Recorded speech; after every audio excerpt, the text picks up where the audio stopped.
Beautiful. All right. Greetings, everyone. Welcome to our second week of programming here. Today, discussing food business finances in the year of 2025. And for a long time, these concepts and everything was pretty steady, and a lot's changed over the past few years. So we want to mark this moment and help everyone either get oriented if this is something you're kind of just tucking into for the first time, or maybe get reoriented since a lot has changed over the past few years. Just a reminder, we at PrepShift are a tech-enabled restaurant consultancy. We work with independent restaurants, primarily owned by women and people of color. And our goal is to help create a sustainable food service industry, one where when we are old and gray, there is not just a Chipotle on one quarter and a Panera on the other, that we have all of the beautiful businesses that, in our views, are the anchors and really define communities. So that's our mission, and that is us. Irene, Dylan is me, and then Carla. We are all joining you here today.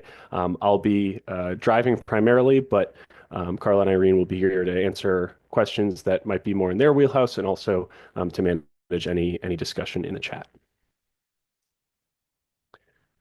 Our goals for today are pretty darn achievable, I think, particularly the first one I feel very good about. We're going to learn something about restaurant finances, wherever you're at in the process, whether it's something, again, that you're just putting your attention toward for the first time, or something you're just trying to strengthen. There will be material in this for everybody today. Um, Now, once we understand the finances a little bit better, we also want to understand how we impact the finances and how do we measure the impact of actions we take or changes we make within the business. How do we remove some of the guesswork from managing? And lastly, we'd like everyone to leave with an idea of what kind of financial support you might need moving forward, whether it's through a technical assistance provider, whether it's through a bookkeeper, you name it. There are a lot of different possibilities, but by the end of today, you should have a clearer idea of what the next step is in your financial administration sort of systems internally, and who needs to be involved. A little bit of a packed agenda, but we promise we'll get through it all. This is sort of some of the greatest hits of restaurant finance, so we'll cover a good amount of ground today. Um, First, we'll start with the profit and loss statement. So what is the profit and loss, or what is the P&L? What is the five-line P&L, the most kind of basic form of the report in our view? How do we use dollars and percentages as it relates to the profit and loss statement, and just how we think about the business in general? What value do each of those provide individually and together to help us understand our businesses? Um, Next, we'll move on to intervention. So once we have kind of that grounding and understanding, again, how do we impact the business to make it more sustainable over time? We'll move then to accountants and bookkeepers. Like I said, who do you need involved to support you? Is it someone you need every week? Is it someone you only need to talk to once a year? Um, that's different depending on the stage you're at in your business right now. So we'll discuss that in detail, the cost of those services and what you might expect kind of per tier of cost. Then we'll talk about some more hot topics, I guess you'd say. We'll talk about tariffs, inflation, grants, other sort of challenges and opportunities that folks are facing in this moment now. How do I know kind of where to turn? How do I understand the impact of these things, whether positive or negative, on my business? And then we'll wrap it up. And Jared will just share a few words at the end about opportunities to receive support through the city. Okay, so first off, what is the profit and loss statement? There are three main reports. The profit and loss is the one we're going to focus on today. So the profit and loss is really the financial report card for the business. It's how we understand the business's performance over time, and it is accompanied a lot of the time by your balance sheet, cash flow statement. If those are things you've heard of before, great. We can push that to the side. If those are things you haven't heard of before, Also great, because we're really not going to spend a ton of time on those today. The profit and loss statement, the third item here, is the key to understanding the business on kind of a week to week, month to month, quarter to quarter basis. All of these documents are useful and they have their place. I don't want to dismiss the prior two, but the P&L is really what you're going to lean on most of the time. And as I said, the profit and loss is the financial report card. And touching on one of the agenda items, we're gonna cover dollars and percentages. Both of those really help us understand the business in different ways. Obviously, dollars are what we use to pay our bills, hopefully pay ourselves, pay our debt. But percentages can be a really great way to kind of simplify our look at the business, to remove some of the noise and help us ground our understanding of what's going well and what's not. This is what a profit and loss statement might look like. And I say might look like because they can look a whole ton of different ways. We'll talk about that a little bit more here in a second. But in its most basic form, um, it's 5 lines, as we'll discuss in a moment. This is a slightly longer version. So these are some of the kind of headlines and sub-headlines of a profit and loss statement. Up top, you've got your income or revenue. That's a good example of there are in finance oftentimes like 10 words where one will do. So a lot of them mean the same thing or very similar things. So income, revenue up top. Down the bottom, you've got your net income or profit. And then in between those two, from cost of goods all the way down, you've got your expenses. And we'll spend more time on each of the types of expenses here in a minute, so I'm not going to go through in detail. But that's kind of the basic structure. It really is just a subtraction problem. Revenue minus expenses equals profit. Now, before we keep going, because the P&L is a great thing that I will stand on my soapbox for the next hour or so, but it does have some limitations. So the profit and loss doesn't show everything. What it does show is the day-to-day operations of the business. So in its best form, it really is going to represent in numbers what you're experiencing, in your day-to-day. And for the most part, people, your feelings of how the business are going should be very much reflected in what the numbers say. Sometimes there's a difference, and that's where it's important to dig in and understand, is it your perception or is it the numbers that are off? But really, it's representative of the day-to-day functioning of the business. Things that are excluded would be things like debt, particularly the principal payment. So when you make a debt payment, there's interest and principal. You might have seen the interest on your profit and loss statement before, but the principal does not exist there. So it's not just saying like, here's the money that's going to be left over at the end of the month. The debt and these other items, taxes on profit, grant funding, tips, these other things, for the most part, live on the balance sheet.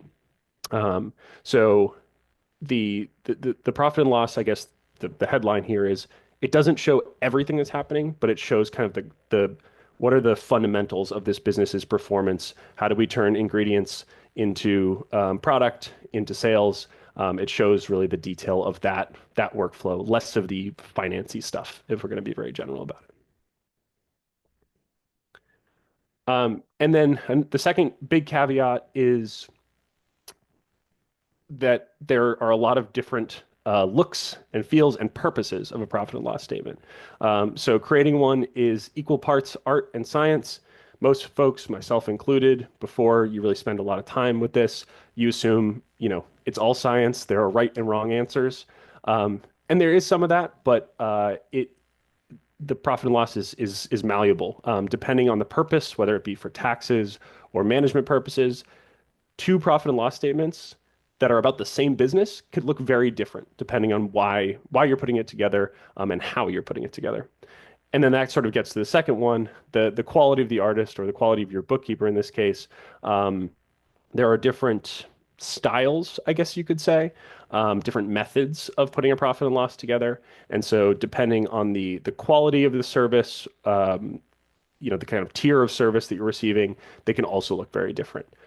So there oftentimes are not a lot of right and wrong answers, but it's just really important to understand, like, if I'm looking at a P&L, what method was used? What was the purpose? Is it for taxes or management purposes? These are really important questions to answer for yourself before you start making any decisions based on a profit and loss you see. And this has come up a little bit more recently, I think around tax time. It's a little feels a little more relevant. Um, Tax returns are not the same as a profit and loss statement. They might include a lot of the same information, but the way that they're organized and the level of detail is completely different. And so it's not useful to sit down for the most part with your tax returns and try to make conclusions about what you should change in the business. That's not the purpose of tax returns. Obviously, the purpose of tax returns is to understand whether you owe the government or they owe you. And so, that again, that has come up recently. Tax returns are a very unwieldy document. They can be 50, 60 pages. A profit and loss statement, even a very detailed one, might be like 3 pages at the very most. So, just want to make sure that we're not confusing those two items.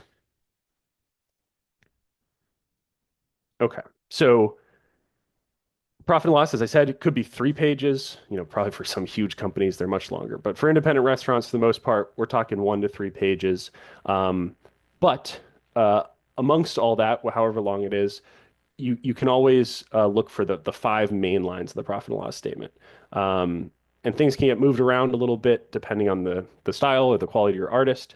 But ultimately, we're looking for revenue, cost of goods, direct labor, overhead expenses, and NOP, net operating profit, whichever of those you choose.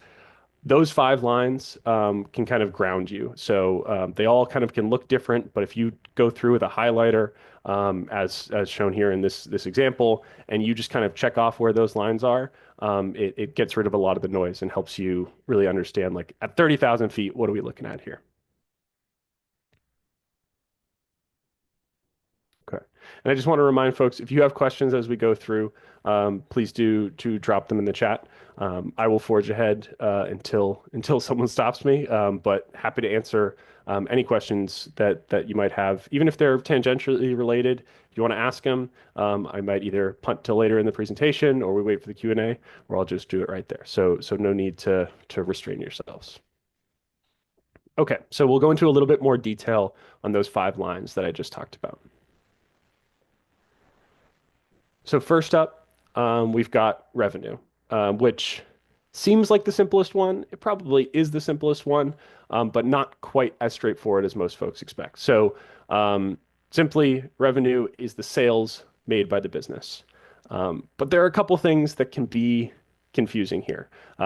So if we go to what is revenue and what is not, on the left-hand side, some very obvious ones. The food and beverage sold, probably the first thing that comes to mind. Any merchandise, any merch that you sell, sweatshirts, mugs, whatever it might be, all that counts as revenue. Although we'd want to show that pretty differently. The economics of selling merch and of selling food are very different, so we'd want to kind of separate those on a profit and loss statement. And then catering sales as well, different workflow, but ultimately that's revenue that's coming in. Less interesting of what is revenue, pretty obvious. What is not revenue? These ones can trip people up. So gift cards are not revenue until they are redeemed. So when someone comes in and buys a gift card, they give you $20, you give them a piece of plastic. That piece of plastic is like the IOU that they can come redeem at some point. So when you make that exchange, if the quality of your bookkeeper is relatively high, that would be marked down as a liability. Basically, a liability is the fancier version of saying, like, what's the IOU? How much do I owe? How many people? So I owe this person $20 for the product. They come redeem it. At that point, it becomes revenue in a profit and loss statement. You give them, the food, they return the IOU, and the transaction's over. So you don't owe them anything anymore. You have kind of fulfilled that transaction. So that one, I think, is probably one of the most common ones that trips folks up. And usually it's not a huge deal. Like, usually we're talking a couple $100, but during the worst of the pandemic, when a lot of folks were buying gift cards as a way to support businesses, all of a sudden that liability, that IOU amount, got really high for a lot of businesses, and it felt great in the moment. You got all that cash, but ultimately, what is it? 80% or so of people come and redeem their gift cards. So you got to have that product to fulfill that obligation. Grant funding. This is a little bit of a tricky one. Your accountant, when reporting your taxes, so putting a profit and loss together for tax purposes, it's probably on there. But when we're talking about for management purposes, grant funding is not coming through the day-to-day operations of the business. So we don't want that to inflate our revenue number and make the business look maybe more efficient than it is. So we don't want to show grant funds in our top line revenue on a profit and loss statement. Tips and meals tax, I can take those two at once. Meals tax, sales tax are the same thing. In some states, it's called sales. Others, like Massachusetts, meals.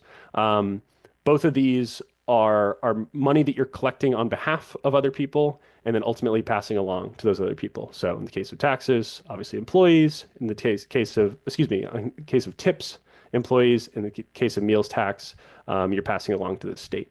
So it shouldn't show up as revenue and it shouldn't show up as an expense. We see a lot of the time, particularly for bookkeepers who are industry agnostic, they work with other types of businesses beyond restaurants. You will oftentimes see meals tax on a profit and loss statement, and that, strictly speaking, is not correct. Now, why do we monitor revenue? It helps us understand the kind of trajectory of our business, particularly if we look at January of 24 compared to January 25. Like, how am I trending over time? And also, it gives us an idea of like ultimately the revenue is all the money we get to spend on other things. So depending on where that's headed, it helps dictate, can we afford to spend more or less on our variety of expenses, our cost of goods, labor, etc. Speaking of cost of goods, number two and this is in order of how they should appear on a profit and loss statement, to be clear. So below your revenue will be your cost of goods line or COGS. These are the expenses that are associated with ingredients and necessary packaging. And not every industry shares the same definition. So if you have experience in other industries, it's important to understand the food service specific definition of cost of goods. So ingredients, necessary packaging. If as I go through here, as I'm on like the cost of goods slide and the labor slide, if folks want to throw out ideas of what might be counted as COGS or not counted as COGS, throw those in the chat. That would be great. Also, if you have specific items that you actually are just not sure about, whether, if they're, especially if they're not providing these examples, happy to answer questions and clarify how a given type of transaction or a given expense should be categorized on your profit and loss statement. So for COGS, as we said, ingredients, disposable packaging, so the clamshells, everything that the food is going out the door in, with guests, the bags that food that those containers are in, napkins, any plastic, one-time disposable silverware, all that stuff should be considered cost of goods. What is not cost of goods? Freebie up top there, marketing. That one is very different. Distribution costs, so like actually getting the product delivered. For the most part, that cost baked in. But distribution, like if you're even selling to, sorry, the like what's the word I'm looking for? Delivery fees. That would not be cost of goods for the most part. Direct labor. That there's an asterisk there because in other industries, manufacturing most specifically, direct labor is a part of cost of goods. In food service, it's not. They function very differently, so we want to see them separated. By default, most accounting softwares, if you're managing QuickBooks yourself, you probably know this. They assume that direct labor is a part of cost of goods, and so you have to kind of reorganize the way that the default information is presented in QuickBooks or Xero, whatever platform you might be using. And then another example will be toilet paper. So you see You're gonna let napkins me on the talk left. about toilet paper, Dylan? Yes, Irene, please. I know it's an opportunity you seize every time. Go for it. Well, I just always love to talk about toilet paper because I think that for a lot of us who work in food, and I've been a small food business owner for 13 years, our guests sometimes forget that we have to pay a lot of bills to run our business. And so while toilet paper is not COGS, I always bring it up because part of the social contract of running a food business is that if your guest goes into the bathroom, there will be toilet paper there for them. And I think sometimes guests just look at the food on the plate and they think, oh, this wasn't worth $10 or $20 or whatever they paid. So, one of the things that we want to really highlight is that there are a lot of kind of hidden expenses or invisible expenses to our guests, but we still have to be really on top of how we categorize them, pay attention to them, track them over time, and then hopefully try to control them. So, we'll talk about the category that toilet paper actually belongs in. But this is just a Easter egg moment that Dylan always tees up for me. So I appreciate it. You got it.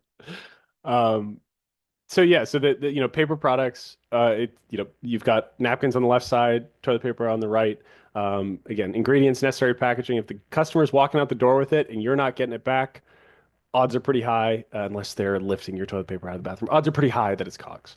And I think this is a good spot also just to highlight like these are all the strictest definitions. If you purchase napkins and toilet paper from the same vendor, um, in theory, you should go through that invoice and mark that the dollars that you use to pay the napkins goes to COGS and toilet paper goes to another area that we'll talk about, your overhead expenses. But we know everyone's busy and that level of accuracy may or may not be important to you.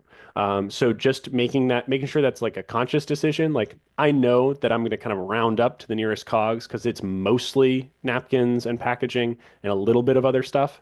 That's fine. Like there's choice and discretion you get there, but just make sure it's a decision you're making intentionally and that you know that there's a little bit of an inaccuracy that you might be building into how you're categorizing things. So I'm going to talk about all this like it's like hard and fast and there's no room for negotiation. There is. Like we don't want you to be putting in a lot of time for a real marginal difference in the way that the numbers are presented. Okay. Now, why do we track COGS? COGS are among our two largest controllable expenses. And COGS are really challenging. The way you design a dish, like the costs that you think you're going to incur and the costs you actually incur, there's a lot of opportunity for COGS to be inefficient, even in a business where things are going well. That this isn't perfect manufacturing. There's error. There's waste. There's all sorts of opportunities. So we want to make sure we are tracking our COGS, and for the most part, they should be in the 20 to 30% range. So in other words, if I'm selling an item for $10, which I think is pretty much a thing in the past, unless we're talking like coffee and pastries, but if I'm selling an item for $10, I should be spending between $2 and $3 on the cost of ingredients on average.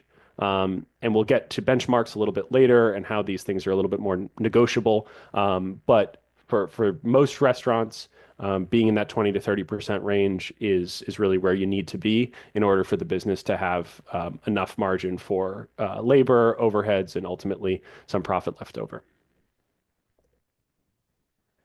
Next up, we've got direct labor or DL. I think you'll see it written as DL in a few different places throughout the presentation. So those things are the same.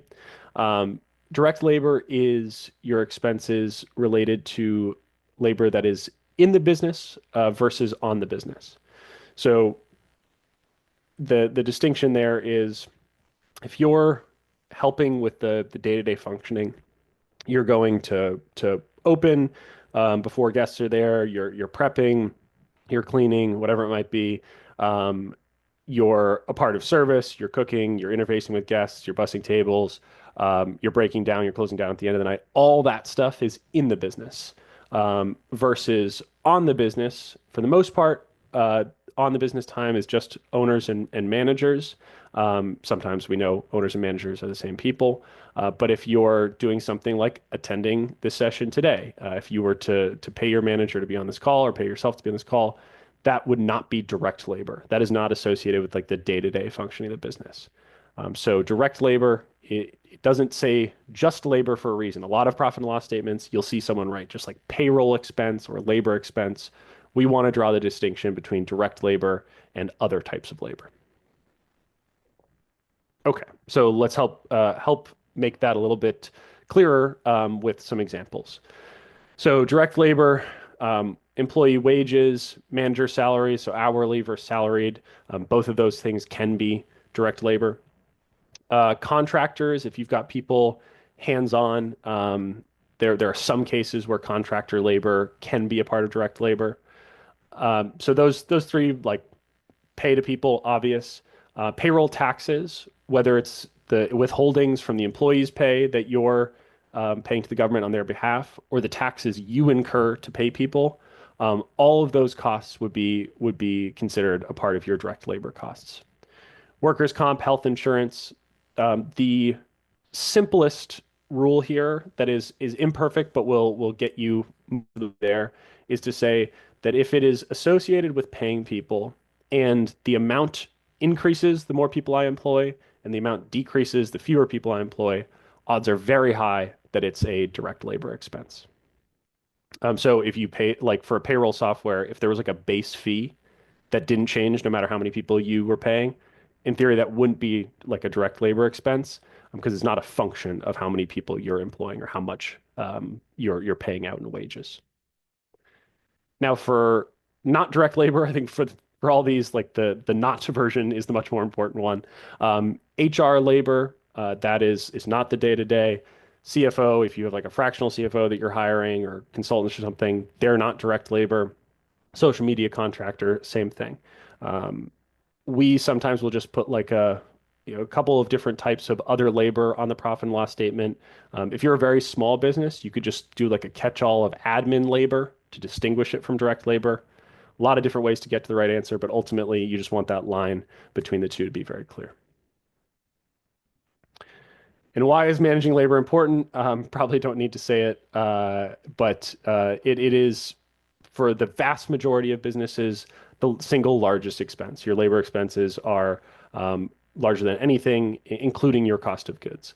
So managing our cost of goods and our direct labor is the key to um, really getting a grip on our most controllable expenses. And also managing labor is a lot, it can be a lot more challenging than cost of goods.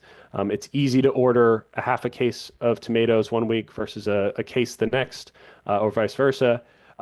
It's a lot harder to go between offering someone 40 hours and 20 hours, depending on the needs of the business. So whereas COGS can jump around more responsively, direct labor requires a lot of attention because one, it's really expensive, and two, it changes slower over time for the most part.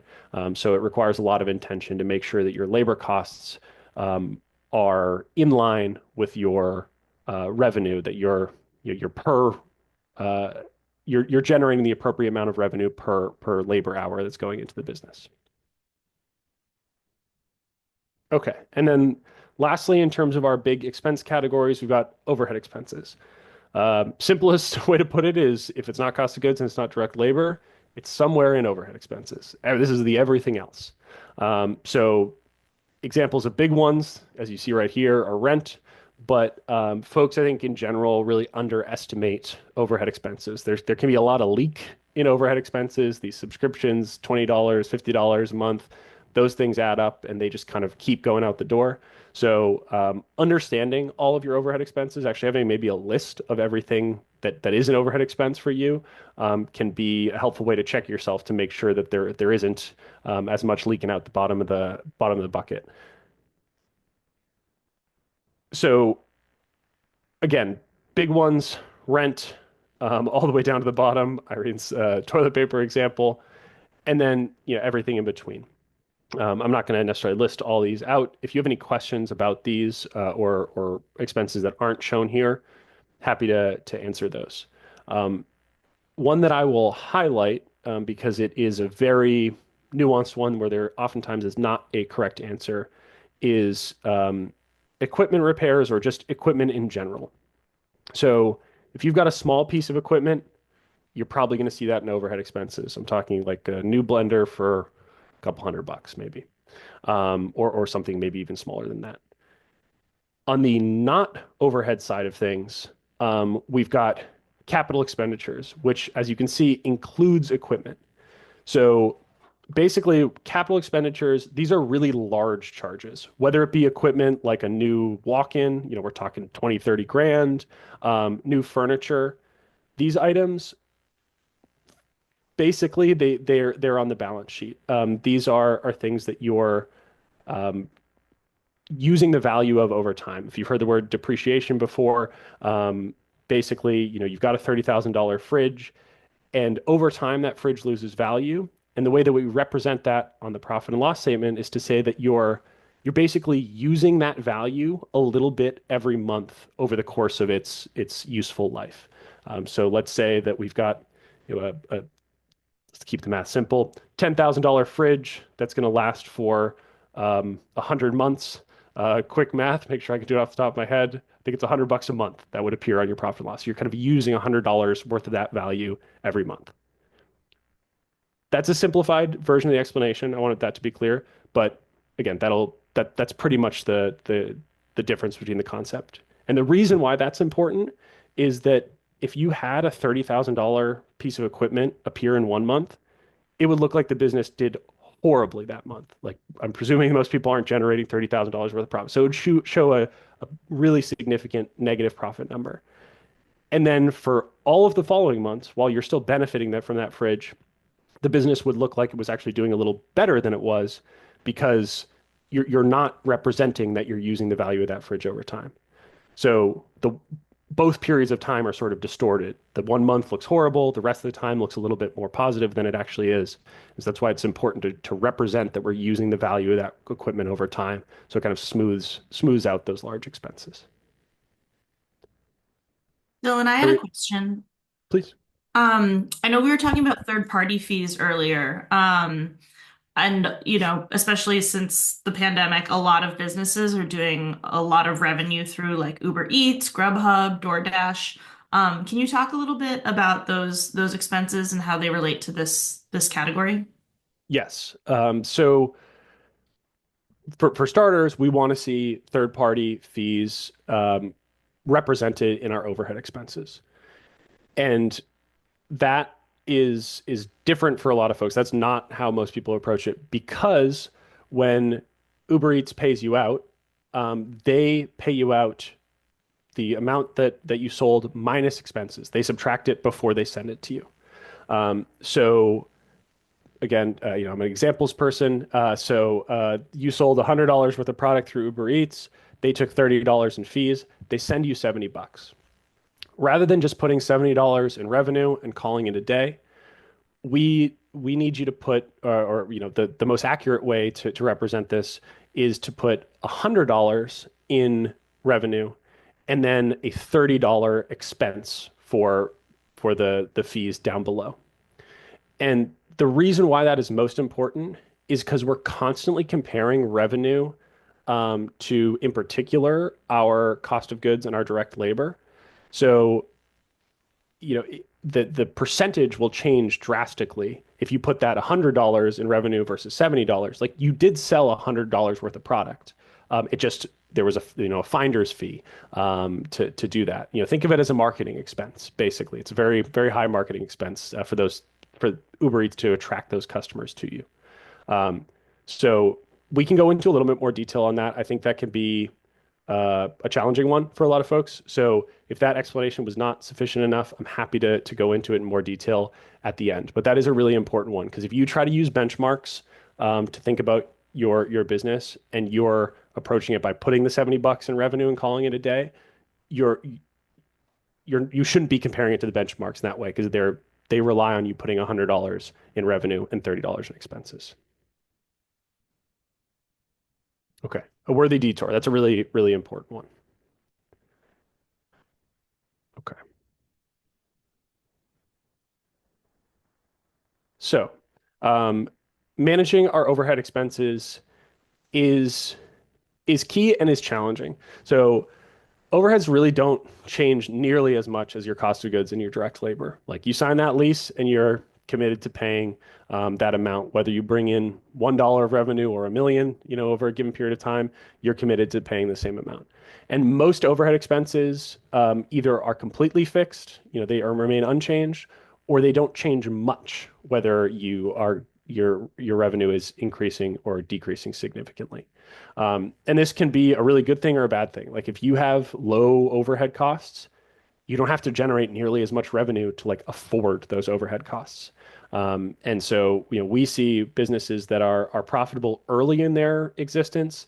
They tend to have been really discerning about what kind of lease they're signing up for, what kind of fixed costs they're signing themselves up for, because it takes a lot of pressure on how much, excuse me, off of how much revenue needs to come in. These things, though, can be impacted, and the great thing about impacting your overhead expenses is that one-time effort of calling up a vendor and renegotiating the rate of waste removal, you get that benefit every month that comes after. So even though there's maybe not quite as much wiggle room, COGS and direct labor require daily, monthly maintenance to keep those under control. And overhead expenses, you spend a week and then benefit for a year or years to come. Lastly, we've got net operating profit or profit, and that's just the money that's left over at the end. So as I said very early on, this is just a subtraction problem. Revenue minus expenses equals net operating profit. And it's important to note that profit can be a positive or negative number. It's still called profit, even if you're operating at a loss, hence the name profit and loss statement. Really should be profit or loss statement. I've always felt that way, but I digress. So there are a lot of different uses of profit. And when we've worked with larger restaurant teams before, there can be kind of a funny moment of coming together where like we'll survey the group, like how much profit do you think the business is generating? People will say like 40%, 70% profit. And then like, where does all that profit go? Like into the owner's yacht fund. And so owners and teams can have sometimes an overly optimistic view of how a business is functioning. And so it can be a great way to bring people together. If you've got longtime employees, particularly like managers, bringing them into the conversation and helping them understand that there isn't that much profit left over, and there are a lot of different things we need to do with that profit. So I'll go on to those examples here in a second of all the different things we need to do with profit. But I'd be curious, how folks would react to this list because it's more or less in order of kind of priority. Dylan, I'll just add that I was with one of our clients last week who run a really popular, very successful restaurant here in Brookline. And the managers thought that profit would be around 30%, which is much higher than the reality, even though they do run a great business. So just want to echo that it's very easy for teams to see all the money coming in and assume that most of it stays with the business or goes to the owner. And in reality, at Maymay, at my food business, we jokingly call NOP nope, because oftentimes there isn't any. So really just want to kind of echo that because I think it's a challenge. Absolutely. Yeah. Yeah. And bringing more people into that, like, it can be, we get to work with a lot of great folks and it can be a pretty lonely thing, being the only person who's keeping the information of like, damn, there ain't much left. Like I gotta make this work. So it doesn't need to be shared with everybody, but if you have really trusted members of the team, managers who've been there since day one, bring them into that, not just to share the burden of potential challenges, but also so they can share ideas of how you might improve it. Okay, so back to the uses of profit.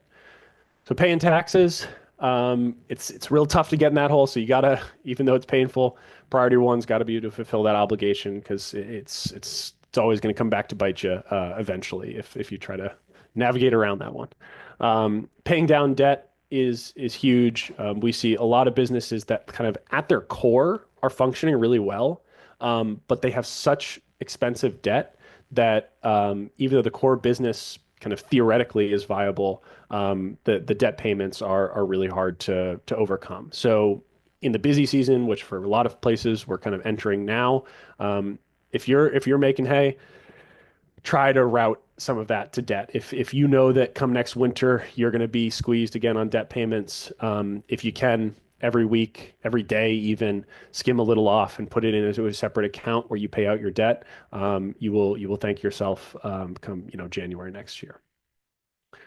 Replacing and upgrading equipment, important uses of profit. You might be able to generate more profit in the short term by eking along with some old stuff, but eventually, that piece of equipment fails during the middle of your busiest day of service, and what felt like a very frugal, prudent decision all of a sudden costs you a lot of revenue and a lot of customer satisfaction. So keeping up the maintenance is huge. Improving facilities in general, increasing cash reserves for emergencies. That might feel, to be totally honest, that might feel really far off for a lot of folks. Like, yeah, great. Like, I'd love to increase cash reserves, but all the money has a place it currently needs to go. Some of these things could be reach goals that eventually you want to get to the place where you've got a little bit of cushion to absorb any financial adversity that might come along.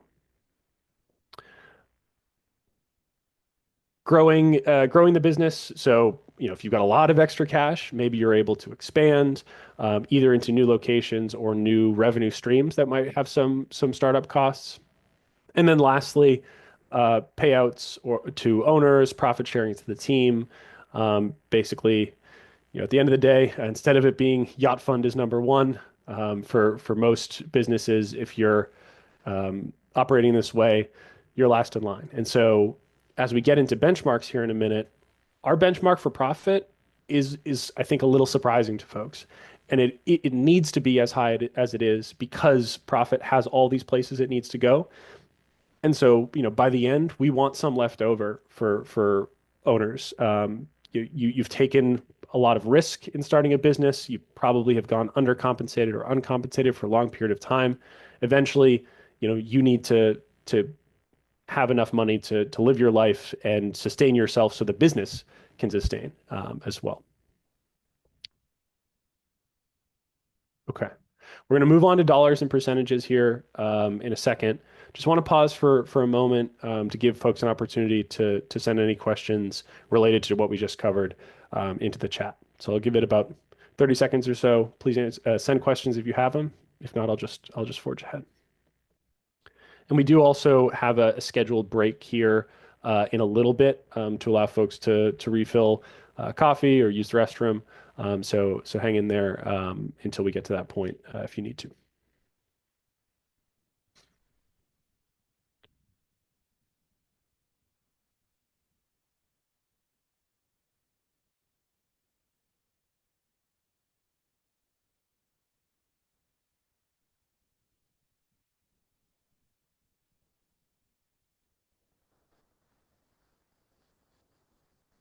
Okay.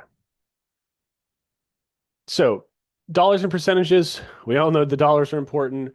Why are percentages important? They just simplify things. Percentages allow us to go from apples to apples when we're looking at our financial performance over time. And they provide some context for the dollar amounts, especially when dollar amounts get large. It can be really hard to kind of at a glance understand how things are trending, what's going well, what's not. So percentages allow us to do that very, very quickly and easily. So here's an example of Dylan's Diner back-to-back years. So in 23, you've got the business's performance here on the left. Again, as a reminder, this is subtraction, so revenue minus each of our expense lines is profit. COGS, direct labor, overheads, just to make sure we're all clear on that. And then you've got the same business the year after here on the right side. So without percentages, at a glance, which year was better? Which business maybe would you rather be running, and why? If folks are in a position to put their opinion in the chat, either 23 or 24, just put that number in. Or if you want to come off mute and actually share a little bit more of a detailed reason of like why you came up with one or the other, we'd love to hear from you.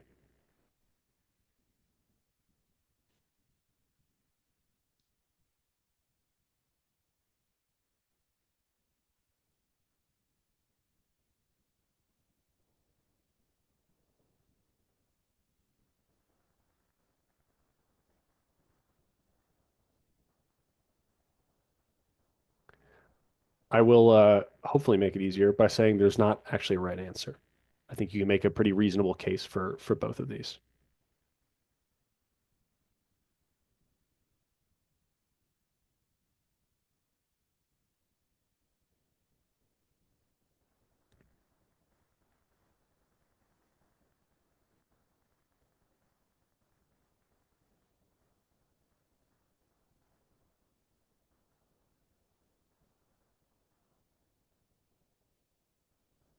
Dylan, I'll chime in and say it looks like you made your diner sold a lot more food or something in 2024. So that should Yes. be good. Yeah, revenue went up a ton. A lot more money came in. So from the employee's perspective, in the example you were just providing, they saw a lot more coming in every day, and so yeah, probably assumed that there was a lot more profit. Oh, and Michael and Katie are in the chat. Got it. Yeah. So Michael says that 24 uh, looks better, but all the costs did go up. So yes, the costs went up significantly. I mean, you spent what is that, over 100 grand more on cost of goods in 24 versus 23. So yeah, that one is a huge difference. And then the other costs obviously went up significantly as well, almost 200 grand actually for or about 200 grand for direct labor. Okay, so if if it wasn't obvious, we need those percentages here to make this a little bit clearer. So how do we calculate percentages? Just want to make sure we're all on the same page very quickly. We calculate a percentage by dividing the part by the whole. So when we're talking about the whole is always revenue when we're talking about a profit and loss statement. In this case, the part might be cost of goods. So what is $131,000 as a percentage of 525,000? I'm pretty darn good at mental math, if I do say so myself. I can't do that. That's very hard to do. But once you divide those, the number is pretty simple. It gets you to 25%. So cost of goods is 25% of revenue in this example.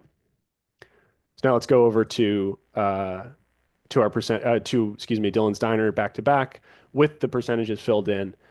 Now all of a sudden, things are a little bit simpler. It becomes very easy to compare, for example, the cost of goods rather than this six-digit number compared to this one. And but thinking about it, well, revenue went up. Is that good? Is it not?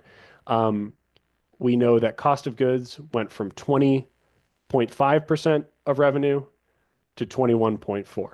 So up almost a full percent. And in other words, if folks are just starting to become more comfortable with these concepts, basically the business was less efficient. It took more ingredients per dollar, basically, to generate revenue.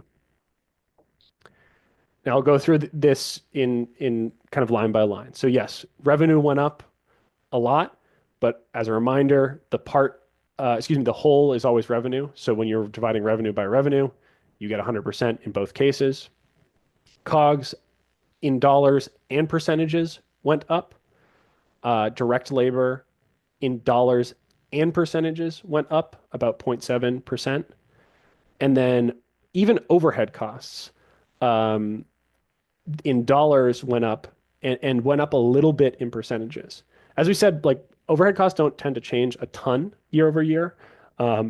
But when we're generating this much more revenue, even overhead costs became less efficient.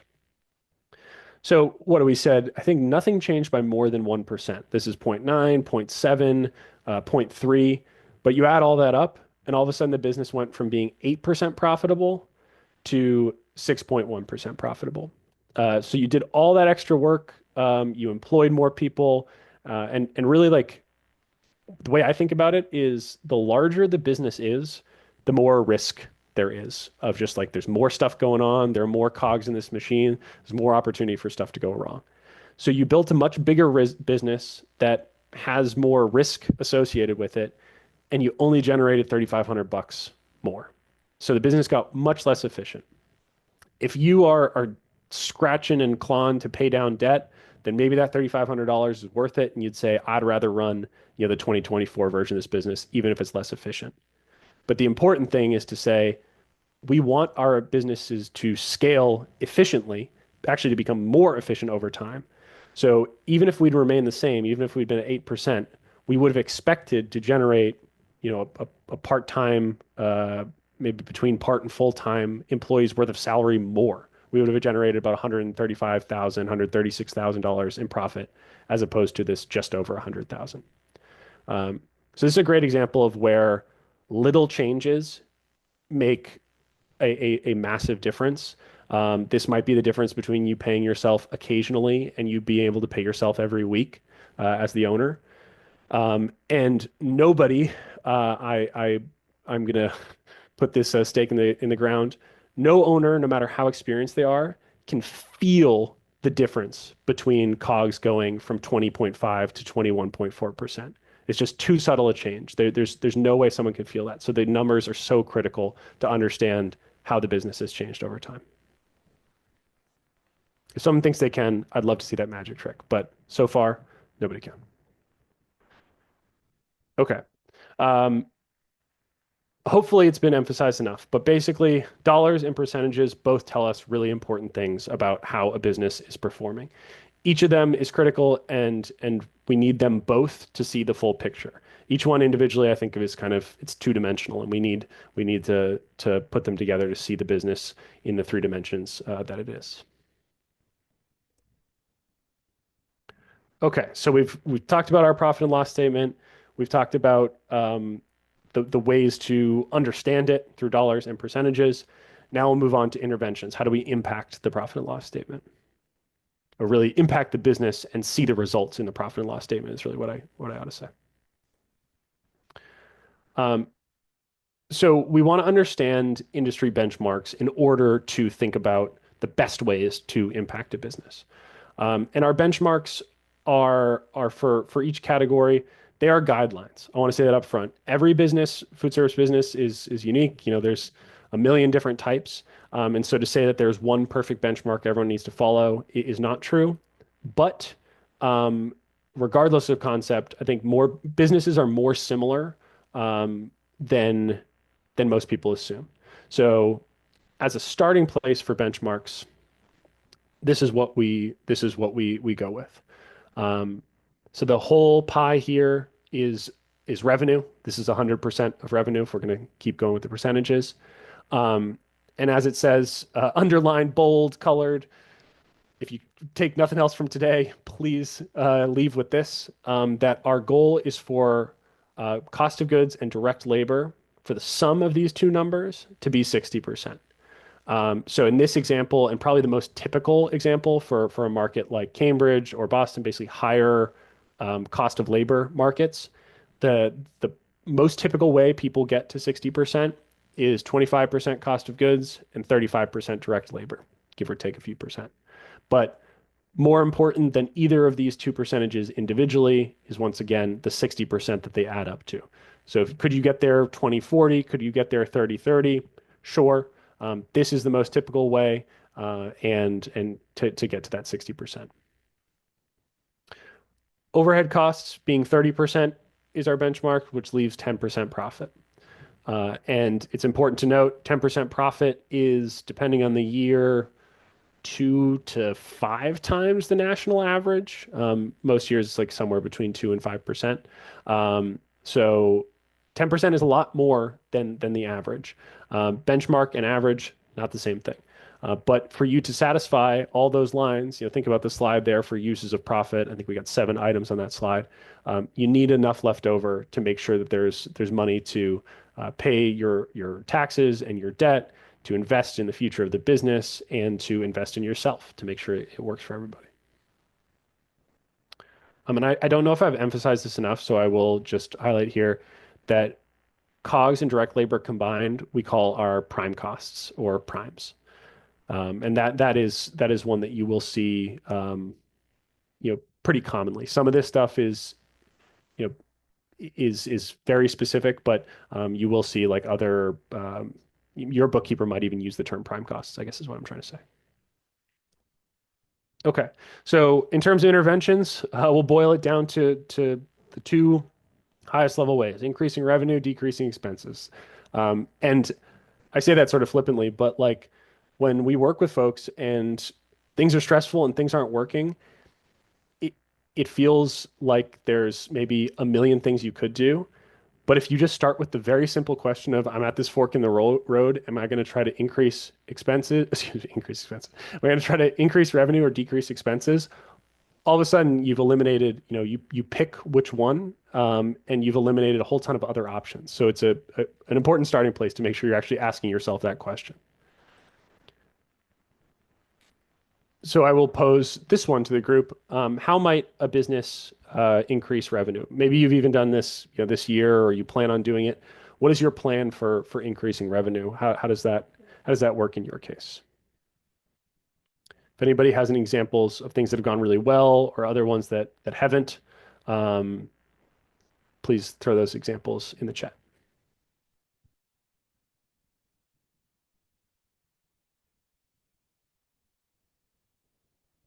Michael, I'm sorry, I did not appreciate your toilet paper related joke earlier. My chat was hidden. I enjoyed that a lot.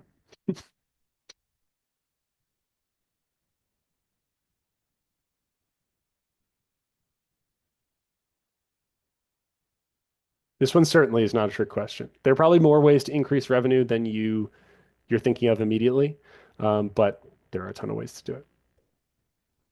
So strategies for increasing our revenue here. Increasing prices. A lot of folks stop right there. And it's an important one, especially when your costs go up. Like you got to charge what you got to charge to make the business work. But that is just one of the ways to increase revenue. So same number of guests, same number of products sold, you just more revenue per item, and boom, the top line increases. Extending hours or changing hours. Perhaps you stay open later, you expand to dinner service beyond lunch. Or if you're concerned about overextending yourself, maybe another version of this is adjusting hours to say, hey, I've got this slow service on Tuesdays, but maybe I close a little earlier on Tuesdays and stay open a little later on Fridays.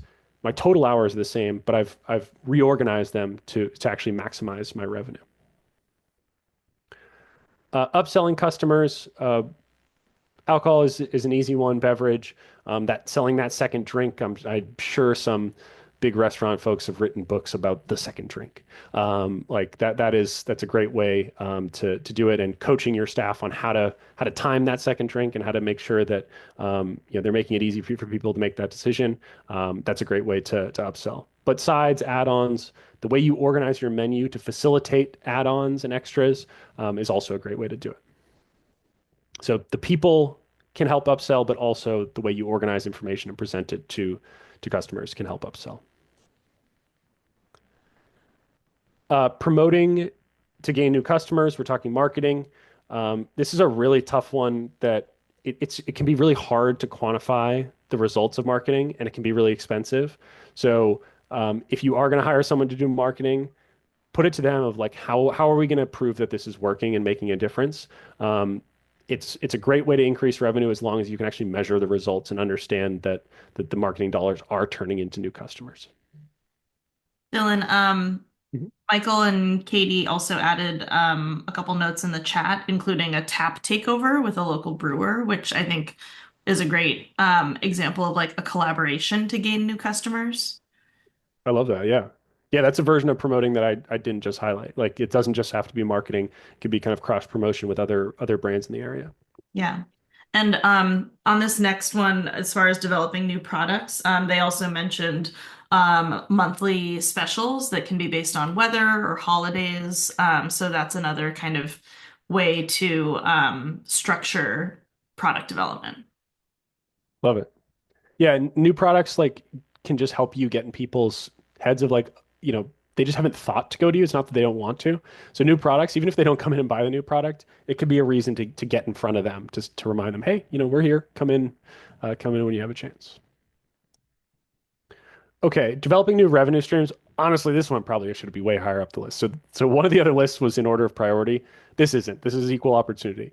New revenue streams is huge. We have had the opportunity to run a diagnostic assessment, that basically a tool to understand people's businesses with well over 100 businesses, probably closer to 200 at this point, in the last year plus. And folks who had multiple revenue streams, so we're talking most of the time we're talking catering, but delivery, other ways they do business besides just like the core of dine in or counter service, whatever it might be. Adding that extra revenue stream is huge for creating sustainable businesses that are generating sufficient revenue to last over time. But when we're talking about increasing revenue, these things don't just happen in isolation. It doesn't just like perfectly impact the top line and then you know you move on with your day. There are other impacts to the other lines of the P&L. And we'll keep it at the high level version. We'll keep it just at the 5 lines. So in this example, we've got not the full version of Dylan's Diner. We've got a pop-up that I'm running. So one day, on the first, we've got my performance here. And on the second, all of a sudden things got a lot busier. So from the first day of the pop-up to the second, we generated double the revenue. I went from $100 in revenue to 200. I know folks are busy. If you have the chance or you want to, how would you expect each of the following expense lines to behave, if you're doubling your revenue, going from $100 in revenue to $200? So COGS, direct labor, overheads, how are those going to change from one day to the next? Or how would we expect them to change from one day to the next? I'll give folks just a moment and then I'll forge ahead.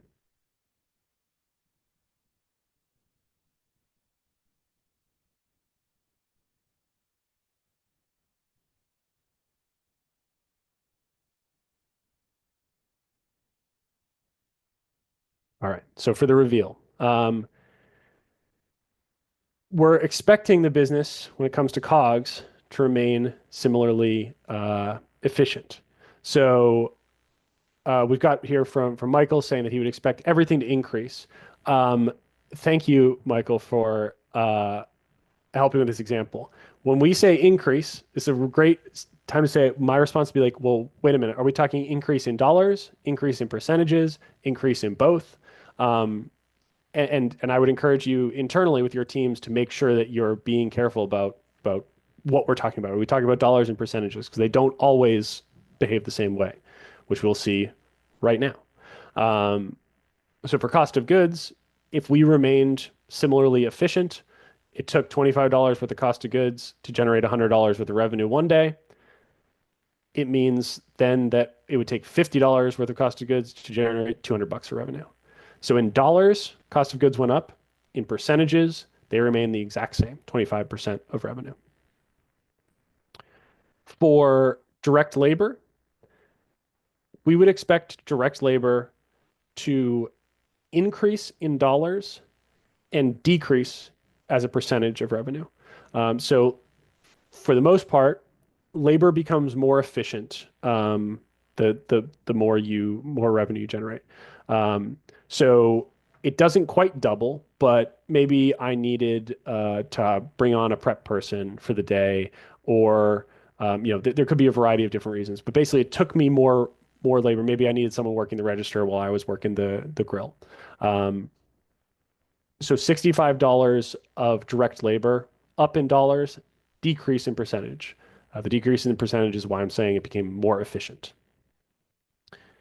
And then lastly, overhead costs would increase, but as we said earlier, they tend to move, they're more fixed. They move less with revenue. So it went up by $12, but went way down as a percentage of revenue. I needed, more paper towel. Maybe I even, threw a couple bucks at marketing to get those additional people in the door. Maybe that's how I generated more revenue. But my cost for the pop-up that I paid the place that I was in, that remained the same. A lot of costs remained the same. So it went up a little bit in dollars, but way, way down in percentage. And the result here is a real spike in profit. So this is a very dramatic example. Obviously, most businesses are not doubling their revenue over a short period of time, but it does show the power of making sure that you're scaling in an efficient way, that you are able to maintain your systems for cost controls, and you're able to help the team rise to the occasion and be efficient with their time. And then that you have a control on your overhead costs as well. All that makes a huge difference and goes from break even to, compared to our revenue, an incredibly profitable day. Okay, so in summary, these are the things that we would expect to happen if revenue doubles. COGS doubles, direct labor doesn't double, but increases significantly. Overhead costs increased, but are closer to stable than they are to doubling. And then net operating profit, NOP, skyrockets. This is what we would expect to happen, but this is not what always happens. So if you were to look at your business going from your slower months to your busier months, we would expect the business to move kind of in this way. COGS are proportional to revenue and so on. If things don't behave how you expect, then it makes it a lot easier to understand why the business isn't performing as expected. You can kind of pinpoint which of these items is not behaving as expected. And you can dive into that rather than just being like, oh shoot, I generated so much more revenue and like there just ain't more at the end of the day. That's a really helpless feeling that we want to help folks avoid. Dangers of increasing revenue. If your business is inefficient to begin with, it can be a way to lose money faster. If you lose $1 for every time you sell a product and you sell 1,000 more of those products, you're just losing money faster. So increasing revenue can be a very reassuring idea, but you want to make sure that that actually is endorsed by the numbers, that increasing your revenue will make you more profitable. And that's a question we can help you answer as well. The opportunity through the city to have potential one-on-one work. That's something we could help people understand in relatively short order. Now, increasing revenue, just takeaways here. As long as you can keep your costs controlled and maintain a positive customer experience, increasing your revenue will make a huge difference to your bottom line. All right. Now on to decreasing expenses. And our scheduled break is here in just a few minutes, so hang tight if you need to use the restroom or refill coffee. Decreasing expenses. So how might you decrease expenses in a food business? There are a whole ton of ways. There are 7 here, but you could list 100 of them, I'm sure. In no particular order, you've got negotiating with your vendors, whether that be cost of goods vendors, for ingredients, or your waste company for hauling costs. If you haven't negotiated with vendors in a while, now's a great time to do it. Vendors, are opportunistic. They're not necessarily bad intentioned, but if customers expect costs to be rising because of inflation, even if the vendors' costs aren't increasing, you better believe that they're going to kind of ride that wave and increase their margin. Vendors are almost without fail able to negotiate on prices, particularly of their branded product. Like if you have a Cisco branded product, they've got a ton of wiggle room on those items. Swapping out ingredients. This is my favorite one. Worked with a business a long time ago where they had a bowl they were selling. One of the ingredients was edamame. They found through speaking with customers and looking at waste at the end of the day, or after each service, that people didn't really care about the edamame. They were purchasing that item for other reasons. And they swapped that edamame out for shredded carrots. I think the edamame was like 33 cents and the carrots were like 3 cents. And so that swap out did not change anything about customer behavior and made every time they sell that item 30 cents more profitable. And I think it was their second most popular item at a pretty high volume place. So by the end of the year we're talking thousands of dollars in difference. Reducing waste, so increasing cost controls internally, basically, and improving portion control, making sure no matter who's preparing it, it's the same size. Managing inventory, taking inventory is a good start, even if you're not quite sure how to manage it. Just take it and see how the value of the product on hand changes over time. It might surprise you how much it fluctuates. Shrink or refine your menu. It's a lot easier to have every item's COGS be the planned COGS if you have fewer items on your menu. So remove the items that aren't performing well that people are only getting occasionally. Even if it's that regular who loves an item, maybe on the side you make it for them, but you take it off the menu so it's not something you need to carry as much product for. Increasing efficiency, reorganizing stations, changing your hours of operation, all great ways to decrease expenses. We see a ton of businesses that are paying to be open, meaning that they know that they're losing money every hour they're open, Tuesday morning where it's completely dead, for example. So when we're controlling expenses, what do we kind of expect to see happen? Cost of goods and direct labor, generally speaking, have an inverse relationship, meaning that one goes up, the other one goes down. So easy example, if I have Brussels sprouts that are whole, I am paying a relatively low amount maybe for those Brussels sprouts, but I have to pay someone to prep those.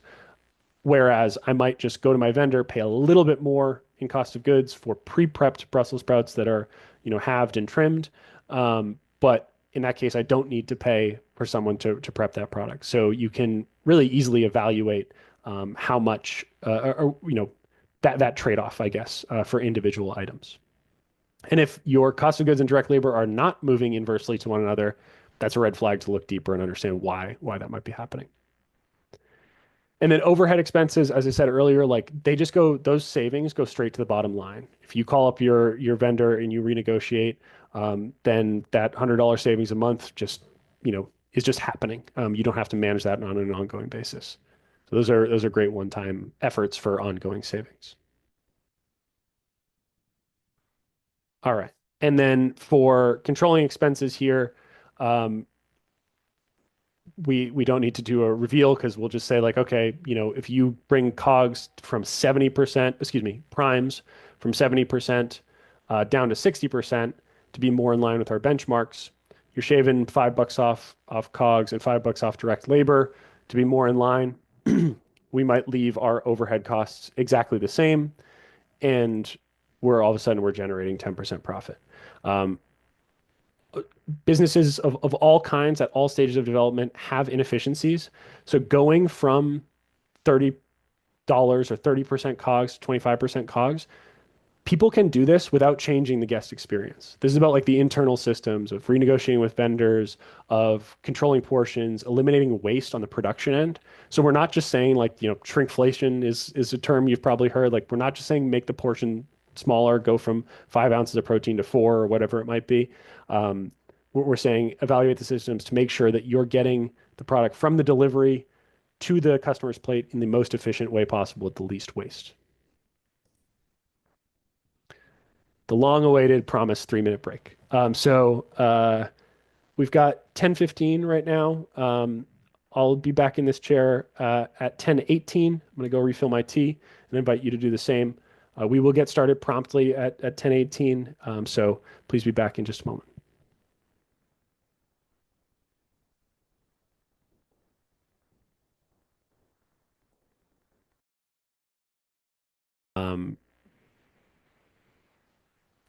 All right, folks, welcome back. We'll jump in just a second. I do want to make sure I answer the question that Michael asked about just the prior slide here.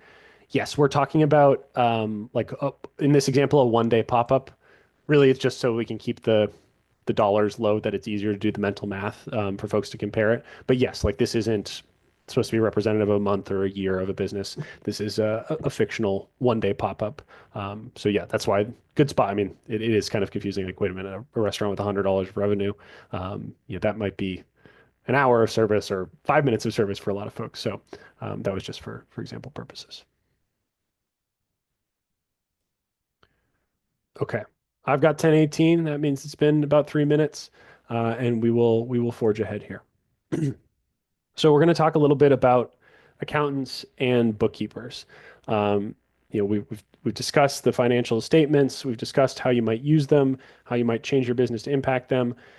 Well, it's important to make sure that you've got reliable finances to be informing all these decisions. The service providers and the product they produce is what is going to allow you to take advantage of all the information and knowledge that we just talked about before.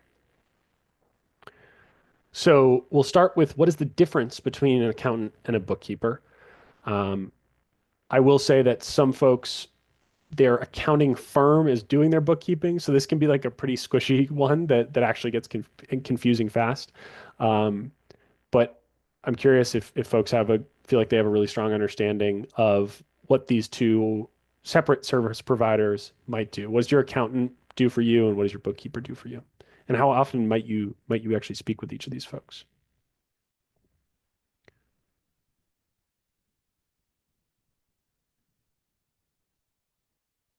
So the fundamental difference for most people is your accountant is helping you with taxes, and your bookkeeper is helping you with a lot of other finance related things. You can see even just in like this art here, some bookkeepers help run payroll. They certainly help document payroll. Where's that money going? They help you manage receipts and categorize your expenses. I usually think like at the very least, a bookkeeper helps you keep the stack of papers on your desk, you know, metaphorically kind of organized. Um, and then at the end of the year, your accountant comes in and helps you translate all of that information to your taxes, basically. So, accountant, taxes, bookkeeper, a lot of other stuff in terms of the financial management of your business. Um, so the accountant's working on tax prep, tax related questions, um, and some will help with financial planning. It's important to make sure that like if you're paying them to help you with financial planning, that they have industry expertise. I think we see that. We've seen some painful examples of very well-intentioned, very knowledgeable accountants who lack food service specific expertise, leading clients astray. So I would just make sure that if at all possible, your accountant, especially if you're taking financial advice from them, kind of strategy advice from them, that they actually really understand food service businesses. And then bookkeepers, on the other hand, they're helping with more of like the day-to-day stuff. So they're documenting and organizing all of your financial activity. They're looking at your bank transactions and making sure that all money in and money out is accounted for. They produce reports like the profit and loss statement we've been discussing, also potentially a balance sheet and cash flow statements. They're going to work to process all this information, and the reports are the output of that. That is kind of the organized look at your finances. Some bookkeepers will help with strategy as well and provide some advice. Same caveat as accountants. I would just want to make sure that they have industry specific expertise before really relying on their guidance. And the most important reason to care about the difference uh, is the cost. Generally, per hour, an accountant is going to be in the realm of like 4 times as expensive as a bookkeeper, give or take. So you really want to make sure that accountants are doing accountant work and no more, and everything else is left to the bookkeeper, whose hourly rate ought to be a heck of a lot cheaper. If you are one of those businesses where your accounting firm does your bookkeeping, um, I would just want to make sure that you understand when you get a bill at the end of the month, if it's just one amount, how much of that actually was for your accountant's time and how much of that was for monthly bookkeeping. Um, it's not to say that people are trying to deceive you necessarily, but you deserve to understand why you're being charged what you're being charged. Now, the services and the cost associated with that, sometimes you're paying $100, sometimes people are paying $2,000. That's a pretty wide range, and with those amounts comes a variety of different services. And it's important to understand, and this is really this is on you to go in with some expectations. We provide some bookkeeping services as a firm, and it's very challenging to satisfy a customer when they don't have any expectations. How can we meet expectations that don't exist?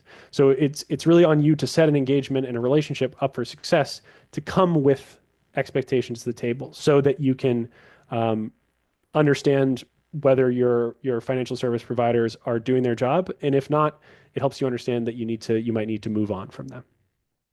So this is homework you ought to do. What do you expect from them? And then the follow-up question will be, are you willing to pay what it will take for them to fulfill those expectations? But first, starting with this one. One of the biggest differences that dictates like that when I talk about that really big range of potential costs is our cash versus accrual accounting practices. And this is the most, I think, the most kind of financy sounding stuff that we're going to go through today. But the concept is hopefully relatively straightforward. Um, so cash versus accrual is two methods of doing bookkeeping, of doing accounting, and both of them are correct for their own purposes, but they can show very different results based on the method that the bookkeeper uses. And what this comes down to is the date associated with a transaction. So for cash-based bookkeeping, the source of truth is your bank record. When cash leaves the bank account or comes into the bank account, that's when a transaction, that's the date associated with a transaction. Um, so I get, regardless when I received a delivery of product, if I paid today, that's the date it appears on my profit and loss statement. Whereas accrual, of course, you process the transaction on the date the money's coming in, but you will attribute the cost that bill. You'll date it when the goods or services goods changed hands or the services were rendered. So let's use an example of how this might really play out. Like let's say you fall behind with a vendor in your slow months, and you're not paying a vendor. They're delivering product to you every week. Maybe they're slow to pick up the phone and call you, and all of a sudden you're like 2 months behind on paying, your cheese vendor. Um, all of a sudden in April, they come knocking. Luckily, it's gotten a little busier. You cut them a big check for several $1,000s. In on a cash basis, it would look like your cost of goods were very, very low for the prior months, and all of a sudden, cost of goods spiked in April. It's not because you were buying a lot more stuff or the business became a lot less efficient. It's just because you finally cut the check for the product that you received over the past few months. But with accrual, regardless of when you pay a bill, every time that's delivered, a product is delivered, you're going to date that bill when the product was delivered. So you would see that cost accurately represented as over time. I got deliveries from my cheese vendor every week, not just that you paid them at the very end of that period. That's probably the second concept here that we can loop back to at the end when we have time for questions. Happy to clarify that for folks. But it's a huge difference in the way information is presented and how you should think about using it to make decisions. So in terms of accounting services, I would expect to pay between $2,000 and $4,000 as independent independent restaurant, excuse me.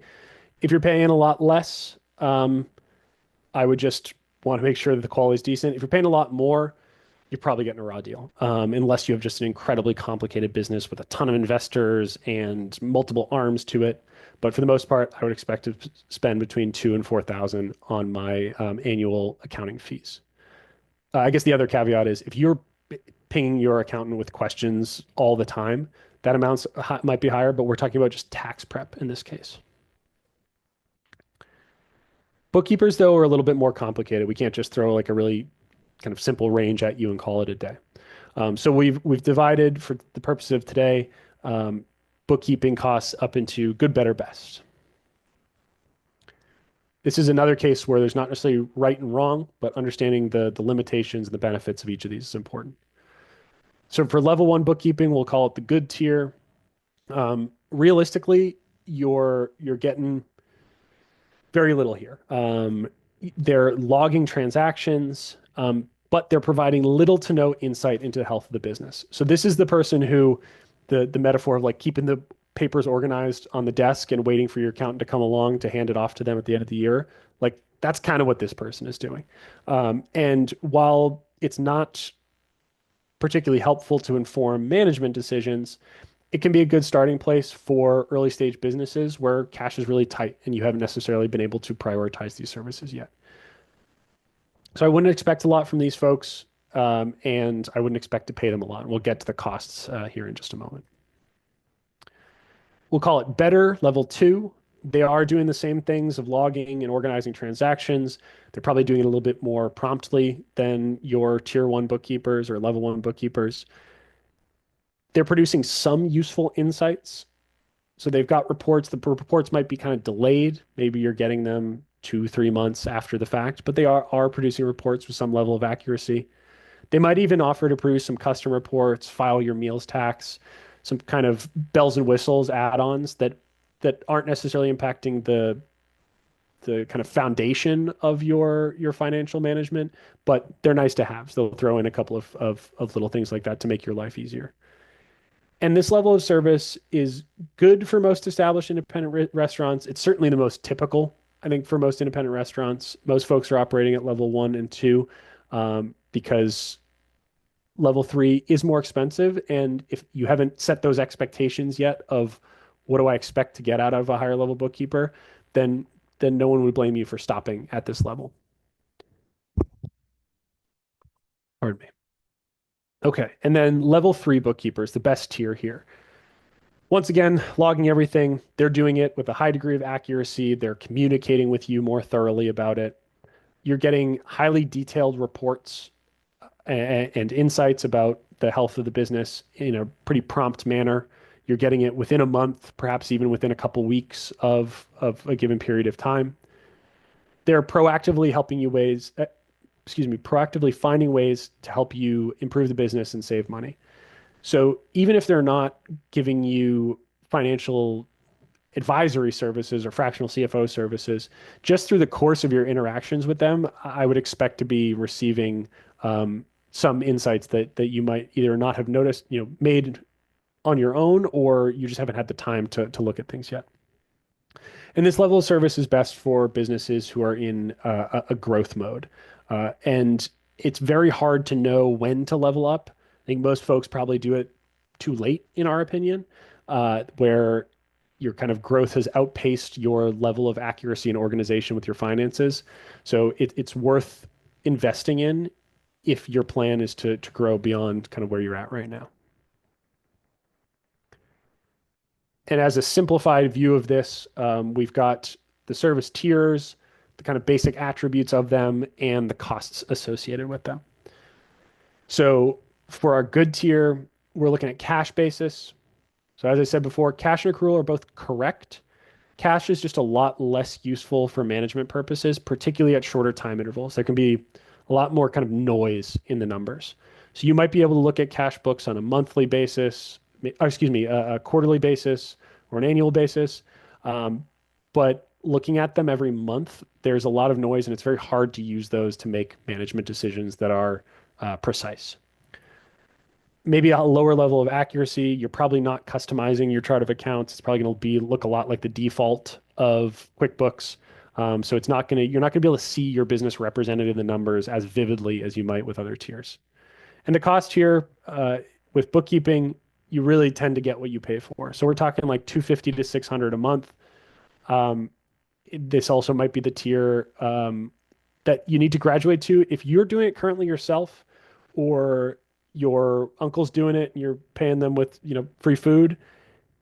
This is not necessarily a forever solution, but if your business has grown, you've got employees, we would encourage you to start taking this more seriously and investing in it. And this can be a great first step to go from doing it for what feels like free, even if you're spending a lot of time on it yourself, to having someone else do it and establishing what a bookkeeping relationship can look like. Now, moving a little quicker through the other tiers, better can be a pretty wide range, frankly. And this is this is, I think, a harder one to determine value on.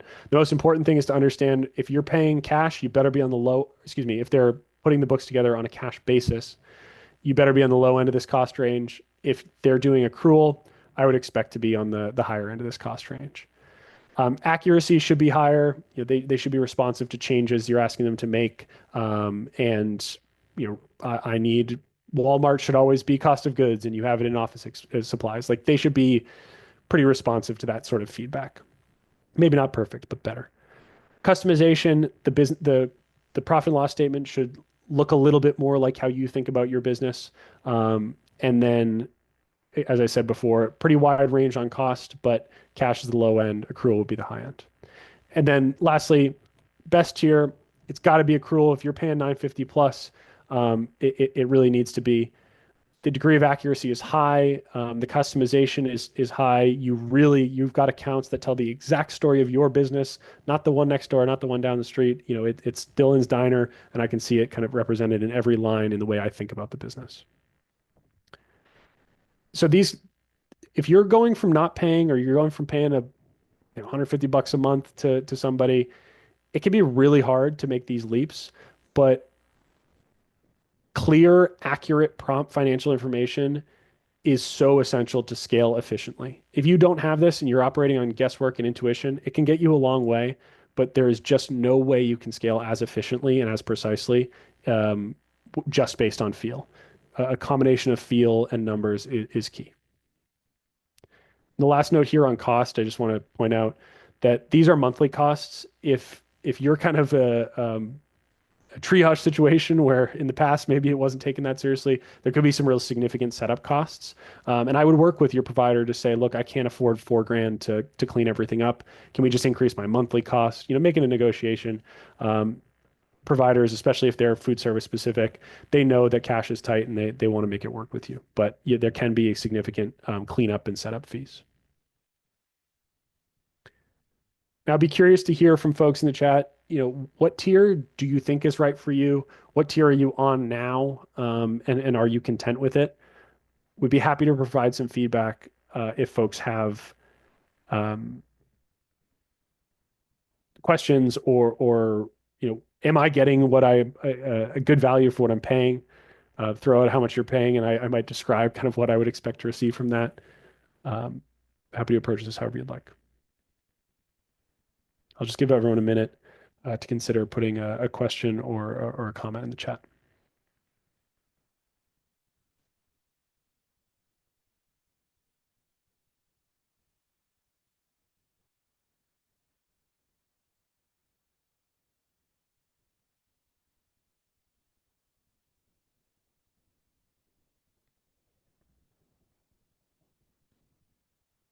Okay, we can add this as one of the things we tack on at the end to give folks an opportunity, especially if you don't want to be recorded discussing this. I understand, it can be a little nerve-wracking to talk about the inner workings of your finances on a recorded call. So we can just wait till after recording to discuss this. All right, and then one of our last items for today, all of the other factors maybe very pressing ones right now that you might be experiencing. What's the impact of tariffs, inflation? Should I be pursuing grants, debt? All of these questions are in folks' head a lot of the time. So as a high level answer that touches on all of these, if you've taken the time to really, take yourself to school on understanding restaurant finances, if you've invested in the services to get them organized and make it clear, then you've got the foundation of like, I understand what's been happening with my business. And it makes it a lot easier to say, okay, if tariffs, I sell a lot of Italian Amaro, I expect my costs on that to increase by 10%, 20%.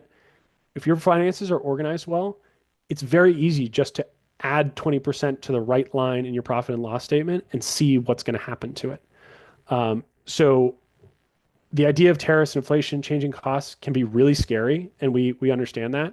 But if everything is organized, it can really take the temperature down and just be like it can be much more matter of fact about I would expect, based on how much of this product I sell, how much I expect it to increase in cost, that my profit is going to decrease by 0.2%. And you'd be like, oh shoot, I was panicking about this, and it actually makes a very small difference to my bottom line.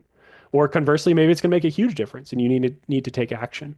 But organized finances will tell you how urgently and how significantly you need to take action and work on those interventions we talked about before. So tariffs and inflation are both, I think we can kind of lump those together as they're very easy to map on to a profit and loss statement. And it's also, I think, we've had experiences with folks recently where people are like, oh my gosh, like, inflation on my ingredients is killing me. And people throw out very real examples of this case of product that has tripled in price over the course of last year or so. And while that is very real and very challenging and very scary, you want to check the numbers to see, do they reflect that reality? Is the impact of inflation as extreme in the actual numbers as it feels to you? And hopefully, I think we found more often than not, the impact on the numbers is actually less extreme than how it feels. For me, I find that reassuring to say, look, the numbers say this isn't as big a problem as it feels to me, and hopefully it has the same effect for you. But if your finances are not organized, on the other hand, then of course tariffs and inflation are just going to be like this swirling, scary concept that it's impossible to understand how significantly it's going to impact you, and then it just produces daily anxiety. Like it's really hard to get off that treadmill of anxiety. So take the time to organize the finances. Now's the time if you haven't already. And then grants, I think that's kind of an easy one. Like I'd always take grants. People are, as I said earlier, coming out of the slower season, so maybe cash flow is not as big a concern. But grants, while not revenue in our eyes, like very real dollars that go into the bank. So taking advantage of any grant opportunities. If you're in Cambridge, contacting folks in the city to understand if there are grants available, do you qualify for them? Just sending some emails out to different organizations to just say like, hey, is there anything that's not on my radar? Here's kind of the profile of my business. You might be surprised of the opportunities that are available to you.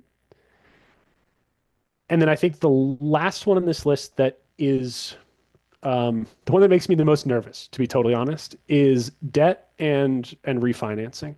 Um, Debt is really hard to overcome if you sign up for more debt than you can afford. A lot of lenders, in my opinion, are willing to lend people more than they can afford to be borrowing. So you can't just rely on banks or other institutions to have your best interest at heart and say, they think I can afford it, I can afford it. You got to make sure that you're going to have enough profit at the end of the day to pay back that debt over time. And then some folks will say, all right, well, I can refinance. I can take a home equity line if you happen to own your home. I can take out a loan on my house, and all of a sudden I can pay off my business's 20% credit card debt and replace it with 7% debt of my own. Like no brainer. It all of a sudden it makes it a lot easier. And while that might be true, it makes your debt cheaper. All of a sudden you're putting yourself in more harm's way.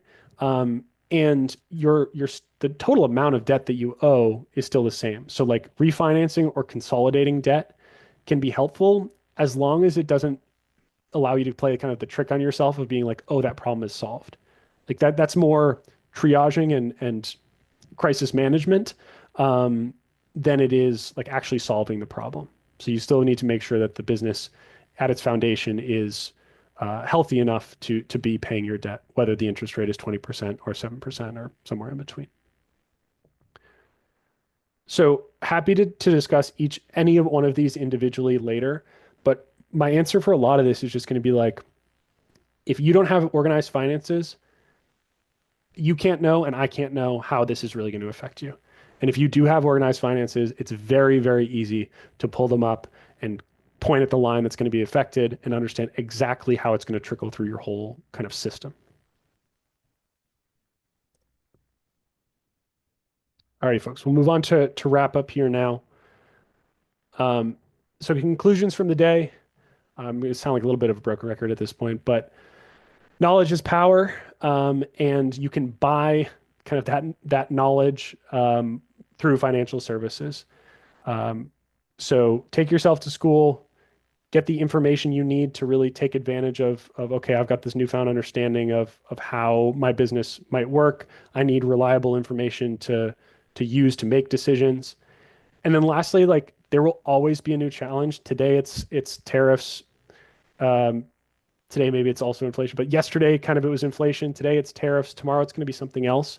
And so rather than trying to guess what the next challenge will be, having your finances really organized so that whenever that new one comes along, you can just map it right onto the existing finances and say, okay, I understand how this is probably going to affect me, and you can take action based on something that more closely resembles objective truth than the feelings that come from how scary it is to have new challenges come your way every day.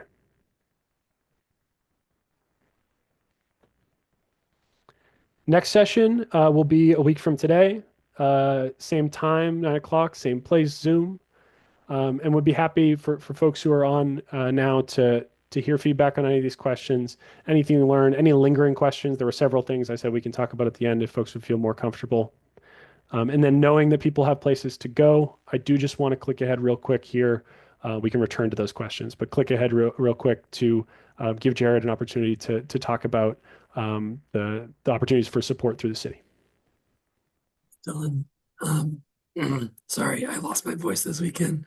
Trying really hard to keep it up for you all. But if you are interested in having a deeper, more one-on-one conversation with the Prep Shift team regarding your food business, we do have up to 4 hours of one-on-one coaching available to eligible businesses. There are 3 ways to be eligible. I'm going to drop the eligibility form in the chat if you'd like to check it out. I will do all of the kind of analysis on my end to check to see if you are eligible, but businesses that are within what we call an NRS district or business owners that live within an NRS district are eligible.